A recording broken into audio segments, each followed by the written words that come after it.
नमस्कार, जय हिंद, वंदे मातरम दोस्तों। क्या केरल में इस बार सत्ता बदलेगी या फिर मौजूदा सरकार दोबारा इतिहास रचने वाली है? क्योंकि केरल की राजनीति हमेशा से ही दिलचस्प और चौंकाने वाली रही है। यहाँ भी वाम मोर्चा आगे निकल सकता है तो कभी यूडीएफ बाजी मार लेती है। लेकिन इस बार जो ओपिनियन पोल और जनता की राय सामने आ रही है वो कई बड़े संकेत दे रही है। आज के इस वीडियो में हम आपको बताएंगे कुछ बड़े मुद्दे। केरल की जनता आखिर किसे पसंद कर रही है, किन मुद्दों पर वोट पड़ सकते हैं और अगर अभी चुनाव हो जाए तो कौन जीत सकता है।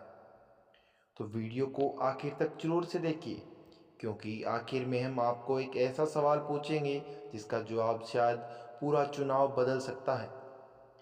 दोस्तों, केरल की राजनीति मुख्य रूप से तीन बड़े मोर्चों के बीच घूमती है। एक तरफ है वाम लोकतांत्रिक मोर्चा, दूसरी तरफ यूनाइटेड डेमोक्रेटिक फ्रंट और तीसरी तरफ राष्ट्रीय पार्टी की बढ़ती कोशिशें।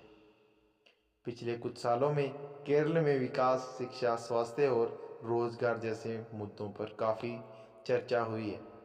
कुछ लोग कहते हैं कि सरकार ने स्वास्थ्य और शिक्षा के क्षेत्र में अच्छा काम किया है, लेकिन दूसरी तरफ कई लोग यह भी कहते हैं कि महंगाई, बेरोजगारी और कर्ज जैसे मुद्दों पर जनता के लिए बड़ी चिंता बन सकते हैं। यानी इस बार का चुनाव सिर्फ राजनीति नहीं बल्कि जनता के राजमार्ग के मुद्दों पर भी टिका हुआ है।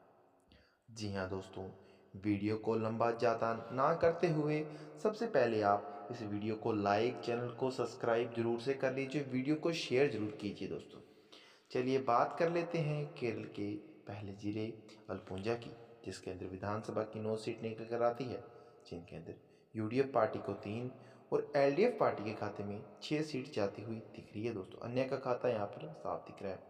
वहीं बात करें कासरगोड की, तो कासरगोड के अंदर विधानसभा की 5 सीट निकल कर आती है, जिनके अंदर यूडीएफ पार्टी को 2 और एलडीएफ पार्टी को 3 सीट जाती हुई दिख रही है। वहीं बात करें अन्य दल की, तो अन्य दल का सुपड़ा साफ दिख रहा है। दोस्तों, अब बात कर लेते हैं दोस्तों कन्नौज जिले की, जिसके अंदर विधानसभा की 11 सीटें निकल कर आती है, जिनके अंदर यूडीएफ पार्टी को 4 और एलडीएफ पार्टी को 6 सीट जाती हुई दिख रही है। वहीं बात करें अन्य दल की, तो अन्य दल के खाते में 1 सीट जाती हुई दिख रही है। अब बात कर लेते हैं वायनाड जिले की, जिसके अंदर विधानसभा की 3 सीट निकल कर आती है, जिनके अंदर यूडीएफ पार्टी को 1 और एलडीएफ पार्टी के खाते में 2 सीट जाती हुई दिख रही है।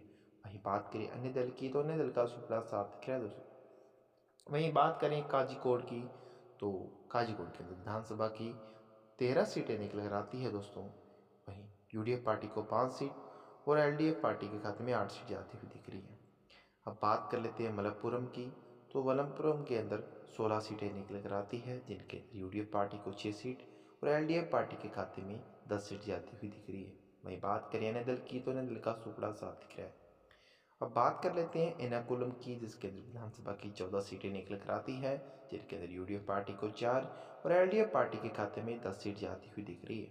वहीं बात करें अन्य दल की, तो अन्य दल का सुपड़ा साफ दिख रहा है। दोस्तों, अब बात कर लेते हैं इडुक्की की, जिसके अंदर विधानसभा की 5 सीट निकल कर आती है, जिनके अंदर यूडीएफ पार्टी को 2 और एलडीएफ पार्टी के खाते में 3 सीट जाती हुई दिख रही है।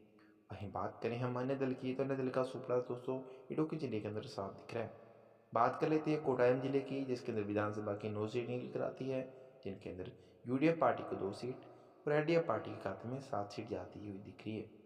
वहीं बात करें अन्य दल की, अन्य दल का तो सुपड़ा साफ दिख रहा है दोस्तों कोटायम जिले के अंदर। बात करें पटनाम थिटा की, जिसके अंदर विधानसभा की 5 सीट निकल कर आती है, जिनके अंदर यूडीएफ पार्टी को 2 सीट और एलडीएफ पार्टी के खाते में 3 सीट जाती हुई दिख रही है। वहीं बात करें अन्य दल की, तो अन्य दल का सुपड़ा दोस्तों यहाँ पर साफ दिख रहा है। बात कर लेते दोस्तों पलक्कड़ जिले की, जिसके अंदर विधानसभा की 12 सीटें निकल कर आती है, जिनके अंदर 6 सीटें यूडीएफ पार्टी के खाते में और 6 ही सीट एलडीएफ पार्टी के खाते में जाती हुई दिख रही है। मैं बात करें अन्य दल की, अन्य दल का सुपड़ा साफ दिख रहा है। बात कर लेते दोस्तों कोलम जिले की, जिसके अंदर विधानसभा की 11 सीटें निकल कर आती है, जिनके अंदर यूडीएफ पार्टी को 5 सीट और एलडीएफ पार्टी के खाते में 6 सीट जाती हुई दिख रही है। वहीं बात करें अन्य दल की, अन्य दल का सुपड़ा साफ दिख रहा है दोस्तों यहाँ पर। बात कर लेते दोस्तों आखिरी जिले की, तिरुवनंतपुरम की, जिसके अंदर विधानसभा की 14 सीटें निकल कर आती है, जिनके अंदर यूडीएफ पार्टी खाते में 6 सीट और एलडीएफ पार्टी के खाते में 8 सीट जाती हुई दिख रही है। वहीं बात करें अन्य दल की, तो अन्य दल का दोस्तों यहाँ पर सुपड़ा साफ दिख रहा है। जी हाँ दोस्तों, आज हमने बात की केरल के 140 सीटों के ओपिनियन पोल डिजिटल सर्वे की, जिसके अंदर यूडीएफ पार्टी के खाते में 56 सीट और एलडीएफ पार्टी के खाते में 83 सीट और अन्य दल के खाते में 1 सीट जाती हुई दिख रही है। दोस्तों, आज के डिजिटल सर्वे के अकॉर्डिंग तो एलडीएफ पार्टी की जीत दिख रही है और एलडीएफ पार्टी की सरकार बनती हुई दिख रही है आज के इस डिजिटल सर्वे में।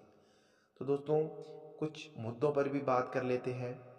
सबसे पहले मुद्दा निकल कर आता है रोजगार। कई युवाओं का कहना है कि उन्होंने बेहतर नौकरी के अवसर चाहिए। दूसरा बड़ा मुद्दा महंगाई और आर्थिक स्थिति। कुछ लोगों का कहना है कि सरकार को अब आर्थिक सुधारने पर ज़्यादा ध्यान देना चाहिए। तीसरा बड़ा मुद्दा है कि विकास और इंफ्रास्ट्रक्चर। कई लोग मानते हैं कि राज्य में और ज़्यादा निवेश और नए प्रोजेक्ट आने चाहिए। अब देखना यह है कि इन मुद्दों पर कौन सी पार्टी जनता को ज़्यादा भरोसा दिलाती है। अगर अभी के माहौल और सर्वे के संकेत को देखें तो मुकाबला काफ़ी कड़ा और रोमांचक हो सकता है। सबसे बड़ा सवाल आपसे, अगर आज केरल के चुनाव हो जाए तो आपकी नज़र में कौन जीतेगा?